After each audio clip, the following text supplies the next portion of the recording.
Pertama kita melihat apakah ada ancaman yang sedang terjadi. Karena ada krisis tentu ada ancaman.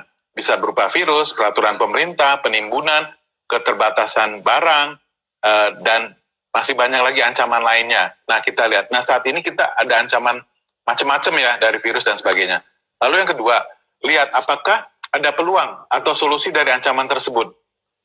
Dengan adanya virus maka ada peluang masker lah, APD lah dan sebagainya ya. Dari ancaman tersebut apa solusi yang mungkin kita lakukan supaya bertahan dan mengembangkan bisnis ya. Misalnya bagaimana meningkatkan imunitas dengan suplemen atau vitamin dan sebagainya. Lalu yang ketiga, jika kita harus menganalisa kelemahan apa yang kita miliki ya, maka kita harus bisa meningkatkan kemampuan kita. Setelah kita tahu, oh ini kelemahan kita meningkatkan kemampuan kita, meningkatkan pengetahuan kita, memiliki tim yang lebih kuat, kita training, atau kita berkolaborasi, sehingga kelemahan kita bisa ditutupi oleh pihak lain yang lebih kuat daripada kita. Atau yang keempat, jadi tadi dari sisi weakness ya, yang keempat adalah jika kita sudah memiliki ketiga poin tadi, bagaimana kita fokus dengan kekuatan kita. Jadi tadi yang pertama adalah ancaman atau threat, yang kedua adalah opportunity atau peluang, yang ketiga ada kelemahan yang kita perbaiki, yang keempat adalah kekuatan kita. Kita fokus dengan kekuatan kita. Itu yang disebut TAOS ya. Saya banyak ambil materi dari berbagai sumber ya. Ada yang dari Michael Yeo ya. Michael Yeo itu dia bercerita kasusnya bahwa tadinya dia punya perusahaan namanya Manage.id. Ini ada perusahaan manajemen yang membantu manajemen untuk mengelola bisnis perusahaannya. Nah pada saat krisis itu kliennya pada nggak bisa bayar manajemen fee-nya. Sehingga dia lihat, wah ini ada ancaman nih, kalau dia terusin percuma, orang nggak akan dibayar gitu, karena mereka kesulitan ya. Lalu akhirnya dia lihat kelemahannya dia apa? Dia melihat satu peluang yang namanya digital, istilahnya jasa sosial media ya. Lalu dia tingkatkan kemampuan timnya untuk kemampuan digitalnya, sehingga siap memberikan pelayanan manajemen sosial media ya, namanya salonsosmed.id. Artinya dia melihat ancaman, lalu dia melihat peluang, lalu dia perbaiki kelemahan, lalu dia masuk ke sektor baru jadi salon sosial media. Tadinya jasa manajemen ya. Dan pada 5 hari pertama launching dia berhasil closing 5 klien. Karena dia strateginya promo mulai dari 700.000, free foto produk, dan pelayanan yang terbaik. Jadi intinya dia switching tuh dari jasa manajemen ke jasa salon sosial media. Tetapi tentu dengan memperbaiki kelemahannya, dengan memiliki strategi, promosi, dan sebagainya. Ini adalah satu contoh melihat ancaman, melihat juga peluang, melihat kelemahan, lalu diperbaiki, lalu gunakan kekuatan. Itu salah satu contoh tahu strategi. Nah, boleh saya lanjut Ibu? Boleh, silakan terus. Ya, okay. Ya, menarik Pak. Nah, ini ada 9 bisnis yang tetap untung di saat krisis ya. Yang pertama, makanan olahan beku. Karena pada saat kondisi ini orang maunya yang gampang, yang frozen gitu ya. Sehingga tinggal dipanasin lalu bisa dikonsumsi. Yang kedua, konveksi APD, alat pelindung diri ya. Saya lihat ada teman saya Pak Manis, tadinya bisnisnya adalah namanya London School of Accounting. Sekarang dia bikin pabrik APD, dia bikin konveksi untuk APD ya. Dan lumayan jualannya bisa ratusan juta ya. Lalu yang ketiga, masker kain atau face shield ya. Sekarang banyak perusahaan kayak Sinarmas itu berubah dari produksi kertas menjadi produksi masker ya. Dan ada namanya COVID-19, dia bikin face shield yang modalnya ternyata cuma Rp5.000. Sementara ini saya kalau beli, saya cukup beli puluhan face shield itu harganya Rp20.000, Rp15.000 ya. Ternyata cost-nya face shield itu rendah banget gitu. Jadi kalau kita produksi ini untungnya lumayan gitu ya. Yang keempat itu rempah-rempah. Karena saya tadi barusan saya tuh tadi ke BCA, ternyata ada toko minuman, dia jualan kopi sebenarnya. Namanya Pick Up, nama outletnya.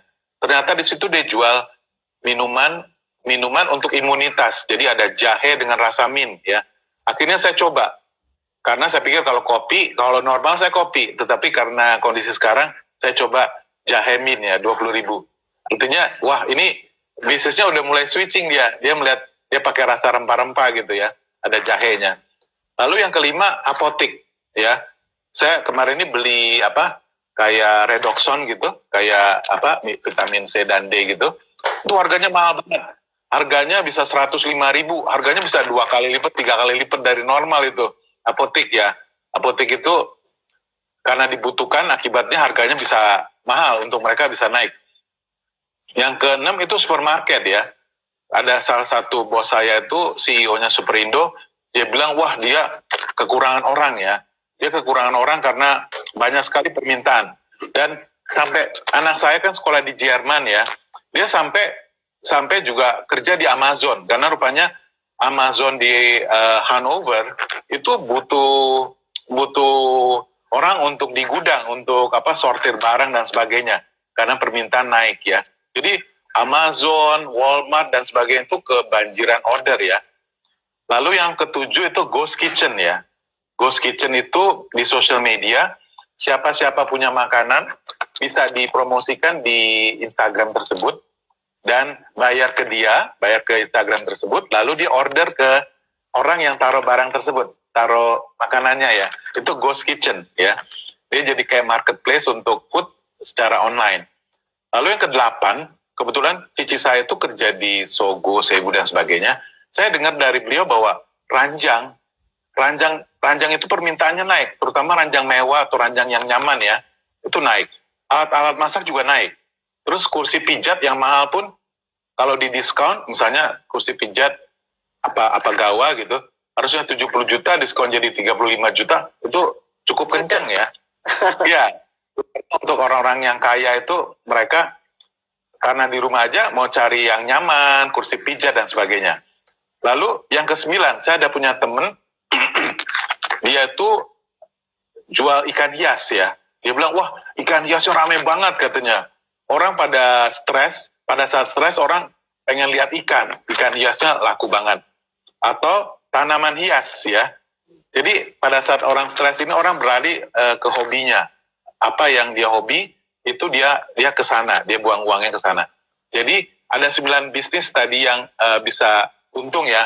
Yang pertama makanan olahan beku atau frozen food. Yang kedua konveksi APD. Yang ketiga masker kain atau face shield. Yang keempat rempah-rempah, yang kelima apotik, yang keenam supermarket, yang ketujuh ghost kitchen, yang kedelapan barang-barang rumahan ya, ranjang, alat masak, kursi pijat ya, yang kesembilan hobi rumahan ya, ikan hias, tanaman. Nah itu 9 bisnis yang tetap untung ya. Jadi bagi teman-teman ini adalah peluang ya. Lalu saya juga mempelajari ada 9 peluang income online ya, yang teman-teman bisa dapat income dari online. Yang pertama itu survei online.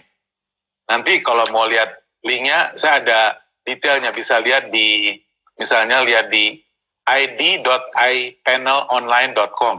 Nah di sini tuh survei, kita ngisi survei itu bisa dibayar $20-30 per survei.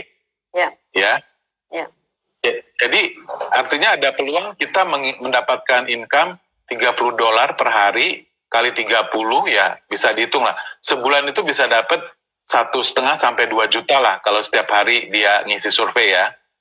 Lalu yang kedua bisa jual foto online. Nah ini juga ada linknya, nanti saya akan share linknya di Instagram saya slide-slide-nya akan saya share. Ada namanya Shutterstock. Shutterstock. Jadi biasa perusahaan-perusahaan kalau kita punya foto yang bagus, kita post di sana, kita jadi kayak kita supply foto di sana.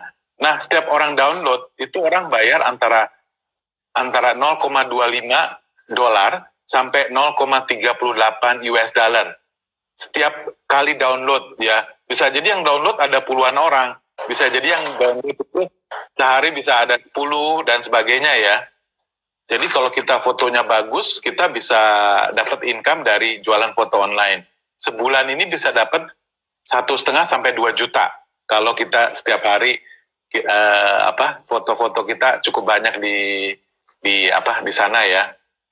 Nah, itu bisa sampai 2 juta. Lalu yang ketiga, juga kita join franchise UKM yang sekarang banyak dibuka secara online. Misalnya UKM makanan dan minuman kekinian ya, yang di bawah 5 juta. Contohnya ada kentang spiral ya. Kentang spiral ini franchise-nya cuma 1,8 juta. Tetapi kalau kita jualan online ataupun di lokasi yang cukup strategis itu sebulan ini bisa 2 sampai beberapa juta lah, 2 sampai 5 juta. Karena franchise-nya murah, tetapi juga jualannya lumayan, termasuk franchise untuk Thai tea ya, itu banyak yang cuma 3,5 juta, 5 juta gitu ya, itu juga lumayan. Lalu yang keempat itu menjadi dropshipper ya. Dropshipper itu adalah orang yang, misalnya contoh, ada teman saya di Batam, itu namanya grosirimport.com. Grosirimport.com. Dia itu membeli by container dari China, dari dompet, dari tas, dari sepatu ya, murah-murah banget. Harganya cuma 100 ribuan, 100 ribu, 200 ribu. Padahal kalau kita lihat di toko-toko, itu dijualnya 500 ribu, 800 ribu. Padahal di sana itu 100 ribuan. Saya sampai beli ada 20 tas karena bagus-bagus dan murah ya. Nah, ternyata yang di Tokopedia itu ambil sama dia. Dia sendiri cerita setiap hari itu dia jualan sampai 300 juta, sampai 500 juta seharinya. Dari berbagai daerah ya. Jadi ternyata di Tokopedia banyak sekali dropshipper yang dia ambil dari grosir impor, lalu dikirim ke pembelinya, ke customernya gitu. Jadi tanpa modal, tetapi harus tahu sumbernya, sumber yang murahnya di mana dan tahu marketingnya di mana, misalnya di Tokopedia, di Bukalapak dan sebagainya ya. Jadi itu yang keempat. Yang kelima itu menjual karya graphic design. Ada satu anak muda ya, dia itu saya lupa namanya. Dia jual kaos Teespring ya. Dia mempelajari pas tanggal 14 Maret itu dia kebetulan anggota komunitas ahli matematika dan sains, dia guru matematika. Itu adalah hari sains itu. Jadi dia mendesain Pi, rumusnya Pi, dia desainnya bagus banget. Sehingga dalam waktu 2 hari sampai 3 hari, dia menjual kaos Teespring itu sampai 4 miliar. Dia yang mendesain Teespring itu yang memproduksi dan mengirim. Dan setiap kaos dia dapat 10 sampai 20 dolar tergantung desainnya ya. Sehingga dari situ dia dapat 4 miliar. Padahal biaya dia untuk Facebook marketing dan sebagainya itu hanya separuhnya, kurang dari separuhnya.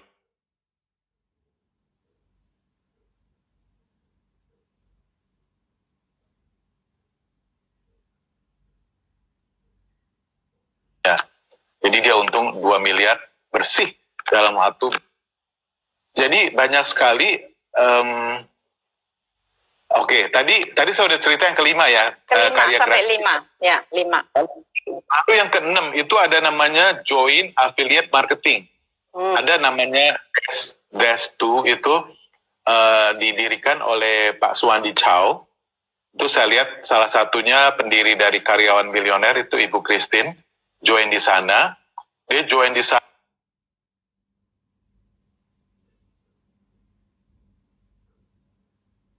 Karena ternyata dalam dia joinnya waktu 1 tahun, dia bisa affiliate marketing itu maksudnya gini, misalnya Zalora juga ada. Kalau Anda mau jadi brand ambasadornya Zalora, Anda masuk ke zalora.com, Anda daftar, Anda nanti dikasih kode voucher, sehingga Anda post di